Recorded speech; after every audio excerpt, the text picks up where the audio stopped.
Hello, good morning, and welcome to Operator Radio.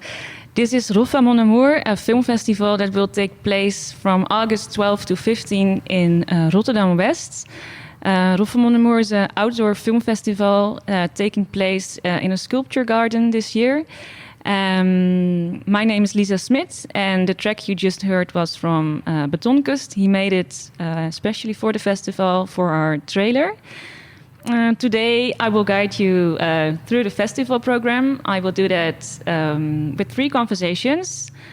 First, we'll talk with some new jury members about the new maker competitions. The new maker section are 6 films, 6 first or second feature films that were released this year or the last year. And the new jury, they watched these 6 films last week at Warm.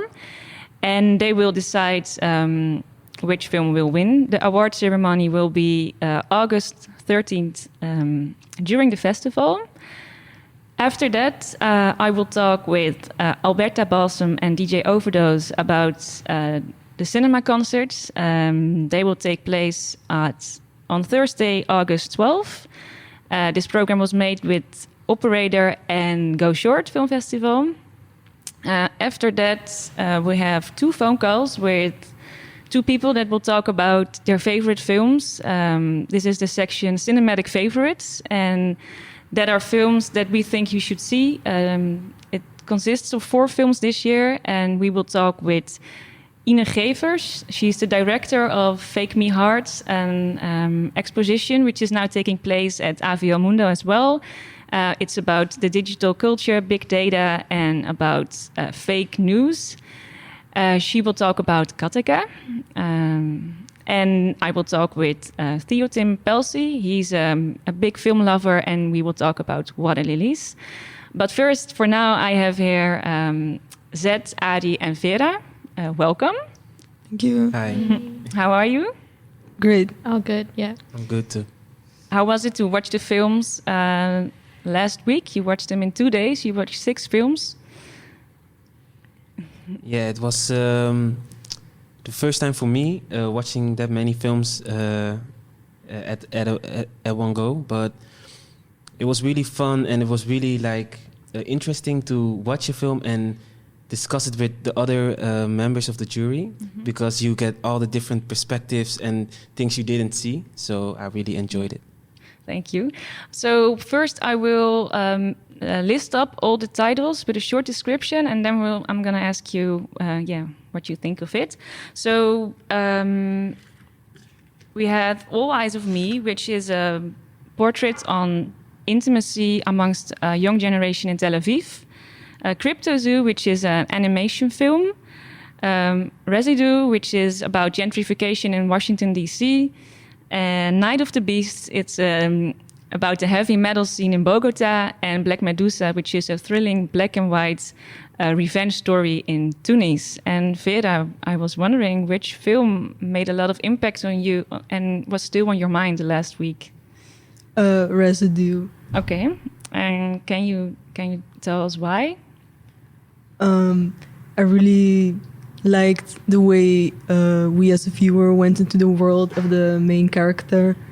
I really liked the way they filmed it with different colors, and every time it was realistic in the way that I really felt like I was living with the character in the different scenes I was really experiencing. He was experiencing, like the way they portrayed his emotional state. So could you understand his frustration? Because in the story, Jay arrives to his hometown after many years, and he wants to make a film about his childhood. And when he arrives, his neighborhood completely changed. And the film is about his feelings, and he's actually feeling lost. And so you could relate to that. You film.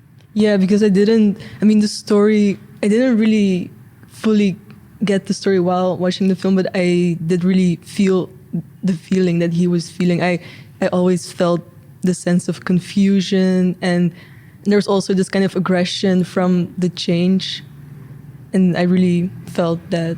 Yeah, there's a moment when he gets really aggressive. And what did you think of that? Could you, what happened to you when you saw that happening? Do you remember it? Yeah, I love the build-up because you see him just standing, and then you're talking about with the two men. Yeah, right. We're Yeah. trying not to do a spoiler. Oh, okay, yeah. But that's all right. Yeah, I really, because there was a bit before the aggression happened where you just see him, and then you really, and already that's kind of at the end of the film, so you already are really living with the character, and then like you see how he feels, and I just understood him completely. Mm-hmm. I thought, I get it. Like I felt his frustration. Yeah. Thank you. And Ari, for you, which film was on your mind after watching the 6 new Makers films? It's a bit of a tough one because I thought that all films are very different and they have a lot to say and they're very passionate about saying it. But I think I would have to go with All Eyes Off Me. Yeah. Just because I thought that it was such an interesting take on human intimacy and also like a coming of age sort of story mixed with a lot of eroticism.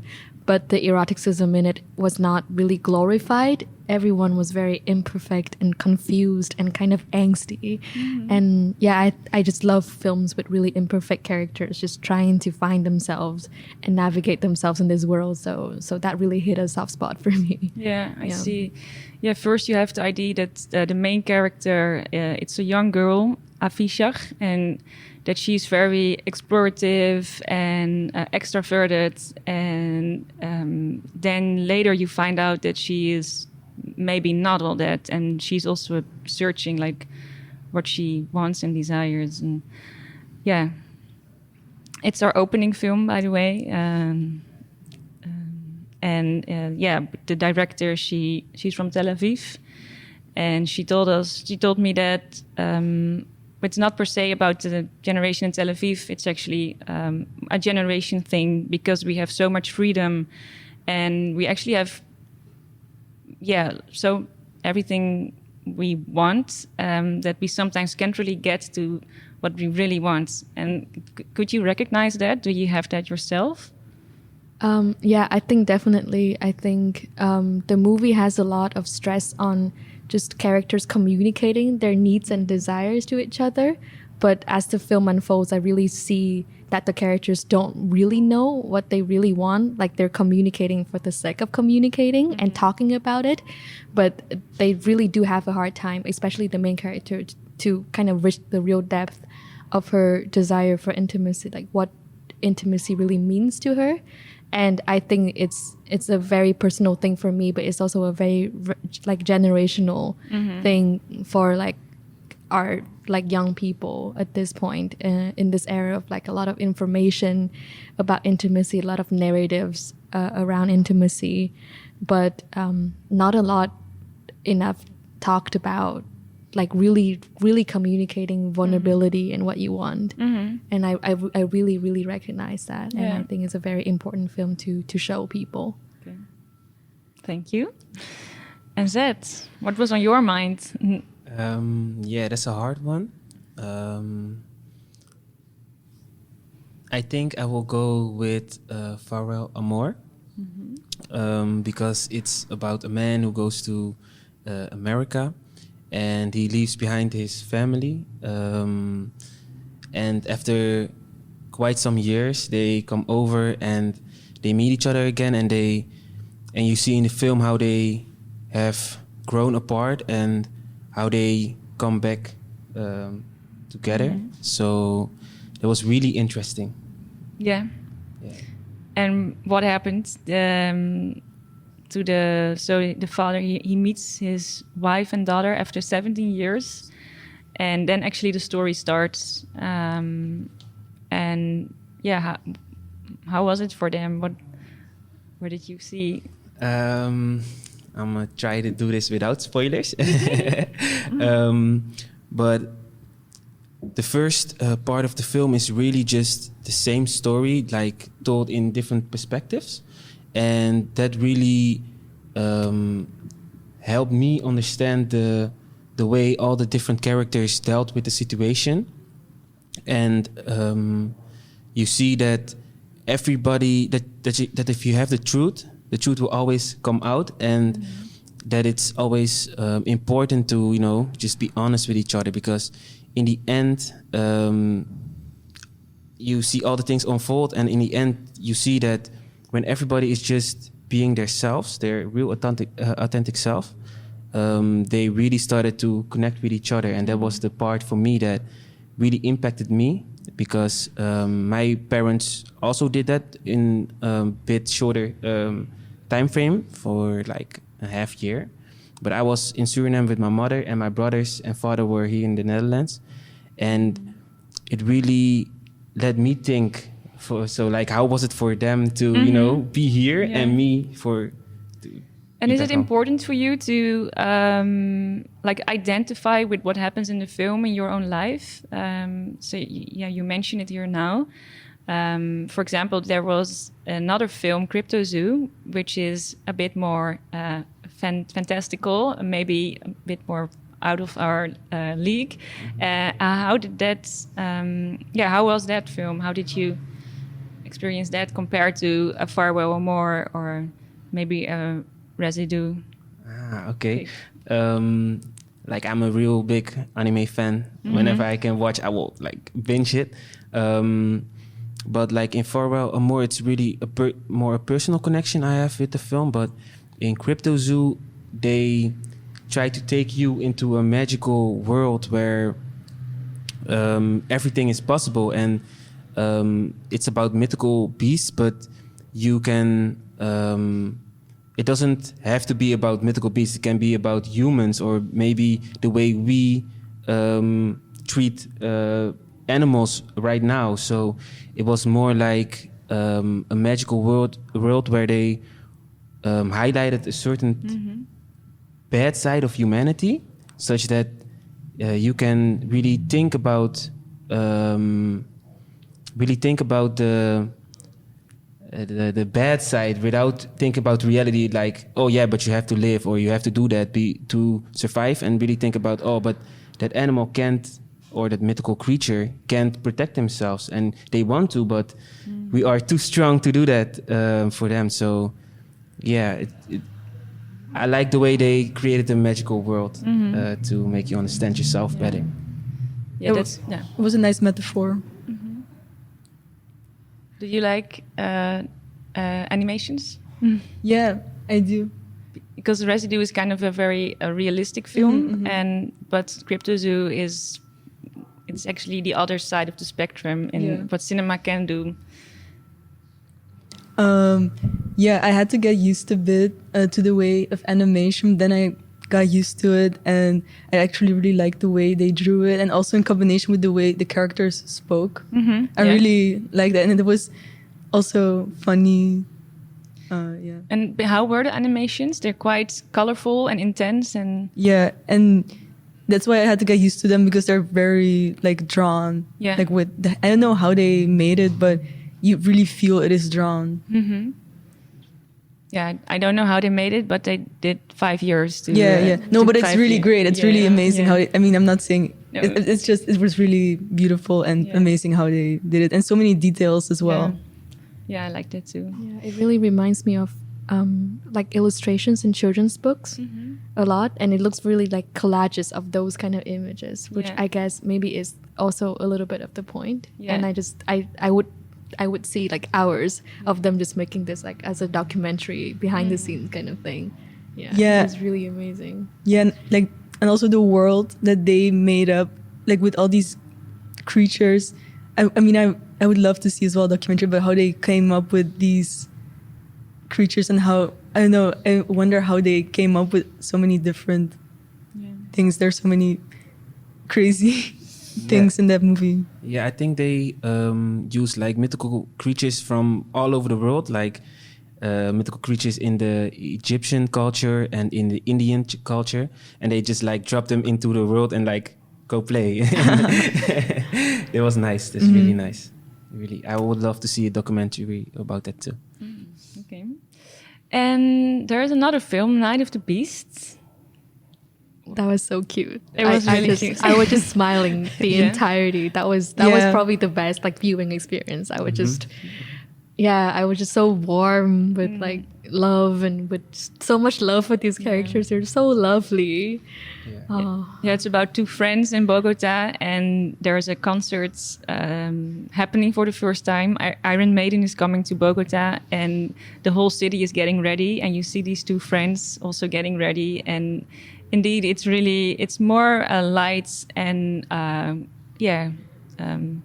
no, I wouldn't say feel good, but it's comfortable maybe. Yeah, and I thought it was very relatable. I think everyone who has been a teenager can relate to that movie in some way. Kind of this, I mean, you feel like you're a bit grown up, but still you're just a little kid, and just all these kind of character, like these things that these characters do. Yeah. They were so nice and fun to watch. Yeah. Brings you back to your teenage years, maybe. Better days. Yeah. When you thought you knew everything, when you actually still had a lot to explore. But definitely. Yeah. But it also shows the difficulty of teenage life. I mean, they have their own struggles. Yeah, definitely. Really. Yeah, and I love how they talk like real teenagers, which is what like teenage films don't do sometimes. Like you have people that write things and write words and concepts into their mouths, and these people just really talk like. What is kids. teenage talk? Yeah, I don't know. It's just the way that they say things. You really feel the sense that they think they think they know what they're talking about. They think they really know like the depth of human emotions and the worst anger, the worst sorrow, the worst disappointment. And there's also this sense of like, I'm also on top of the world. Like I am in control of everything and everything. So yeah, I don't know. There's just this weird dynamic between angst, like anger, and also because they're metal fans, I guess, like also they really identify with the music and with the persona around the music, and also this dimension that that they also know that they're young and there are a lot of things that they can still do and still kind of have time to grow, but they wouldn't admit it, kind of thing. There's this like stubbornness that goes with teenagers, and I think that was done exceptionally well in that film. And I also loved how they show teenage obsessions. Like when you're a teenager, you can get so obsessed about things, and they also really show that in a nice way. Yeah. Then we have one last film. It's maybe not the easiest one to get, but we really liked it, and it's Black Medusa. It's a black and white film about a young woman in Tunis, and she's actually a serial killer. But why? What's going on with her? Yeah, I think I was mostly when I watched it, I was really busy with like, why? Why did you do that? Why this? Why that? Why you just got dropped into a story and you were just like lost? And for me, it really was hard to keep with the story. But when the film ended and Vera, for example, really started talking about it, I was like, oh, okay. Oh, so it isn't about understanding, but more about the story itself and how she developed as a character. So I really liked that.